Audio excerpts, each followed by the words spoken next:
മഹാദേവന്റെ അനുഗ്രഹം എല്ലാ ഭക്തരിലും നിറയട്ടെ. ഭക്തരെ, ഇന്നലകളെക്കുറിച്ച് ഓർക്കാതെ നാളെ മികച്ചതാക്കാൻ ഇന്ന് എന്തു ചെയ്യാൻ കഴിയുമെന്ന് ചിന്തിക്കുക. ഭക്തരെ, നിങ്ങളെ പരാജയപ്പെടുത്താൻ ശ്രമിക്കുന്നവരുണ്ടാകും. അവർക്ക് അതിനുവേണ്ടി ശ്രമിക്കാനേ കഴിയൂ. വിജയിക്കണോ പരാജയപ്പെടണോ എന്ന് തീരുമാനിക്കേണ്ടത് നിങ്ങളാണ്. ചിന്തയ്ക്കും പ്രവൃത്തിക്കും ഇടയിലുള്ള സമയമാണ് മടി. ആ സമയത്തിൻ്റെ ദൈർഘ്യമാണ് നിങ്ങളുടെ ഭാവി നിശ്ചയിക്കുന്നത്. ഭക്തരെ, നിങ്ങളുടെ ജീവിതം വളരെ ചെറുതാണ്. ശരിയായ രീതിയിൽ സ്നേഹിക്കുന്നവരെ സ്നേഹിക്കുക, അല്ലാത്തവരെ മറക്കുക. സംഭവിച്ചതിനെല്ലാം ഒരു കാരണമുണ്ടാകും. നിങ്ങൾ മാറാൻ ശ്രമിച്ചാൽ നേടാൻ ഒരുപാടുണ്ട്. ആഗ്രഹിക്കുന്നതിലേക്ക് മാത്രം ശ്രദ്ധ ചെലുത്തുക. നിങ്ങൾക്ക് മാറാനും നേടാനും കഴിയുമെന്ന് തീർച്ചയായ ഒരു കാര്യമാണ്. ഭക്തരെ, ആരും അറിയാത്തവനെ ഈശ്വരൻ അറിയുന്നു. ആരും സഹായിക്കാത്തവനെ ഈശ്വരൻ സഹായിക്കുന്നു. ആരും പരിഗണിക്കാത്തവനെ ഈശ്വരൻ പരിഗണിക്കുന്നു. ഭക്തരെ, നിങ്ങൾക്ക് ഒറ്റയ്ക്ക് കടന്നു പോകാൻ കഴിയാത്ത ഏറ്റവും മോശമായ സാഹചര്യങ്ങളിലൂടെ കടന്നു പോകാൻ പ്രാർത്ഥനകൾ നിങ്ങളെ സഹായിക്കുന്നതായിരിക്കും. ഓരോ മനുഷ്യനും വ്യത്യസ്തനാണ്.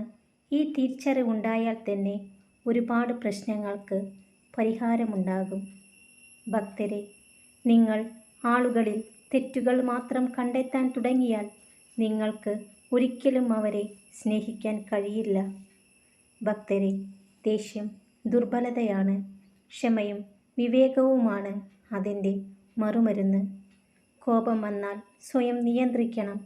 ദേഷ്യം അടങ്ങിയ ശേഷം വിവേകപൂർവം ചിന്തിക്കുക.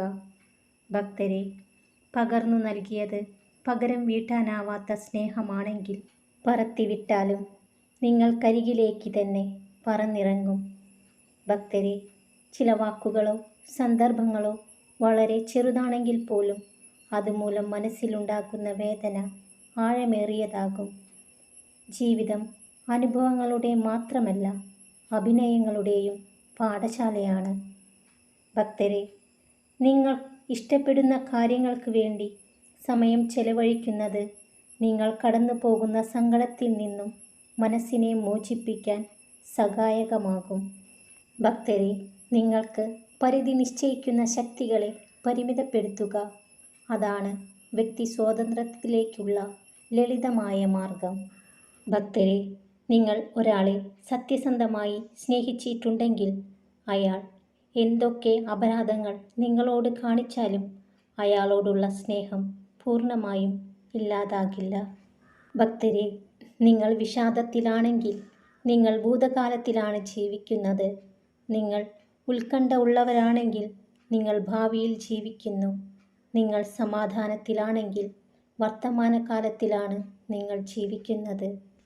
ഭക്തരെ, നിങ്ങളുടെ ഹൃദയത്തിലെ എല്ലാ പ്രശ്നങ്ങളും ദുഃഖങ്ങളും ഇറക്കി വയ്ക്കുക. ഹൃദയം ഇത്തരത്തിലുള്ള വികാരങ്ങൾ കൊണ്ട് നിറയുമ്പോൾ അത് നിങ്ങളുടെ മുഴുവൻ ശരീരത്തെയും പ്രതികൂലമായി ബാധിക്കുന്നു. അതിനാൽ നിങ്ങളുടെ ഹൃദയത്തെ ഇതിൽ നിന്നെല്ലാം മോചിപ്പിച്ച് അവിടെ ഭക്തിയും സ്നേഹവും കൊണ്ട് നിറയ്ക്കുക. അപ്പോൾ മാത്രമാണ് നിങ്ങൾക്ക് സന്തോഷവും സമാധാനവും ലഭിക്കുന്നത്. ഭക്തരെ, ഇന്ന് നിങ്ങളുടെ മനസ്സ് നോവിച്ചവരെ കുറിച്ചോർത്ത് വിഷമിക്കരുത്.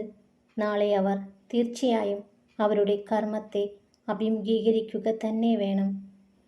ഭക്തരെ, തുടർച്ചയായി അവഗണിച്ചാൽ ഏതൊരു ദൃഢബന്ധവും പതിയെ പതിയെ നശിക്കും.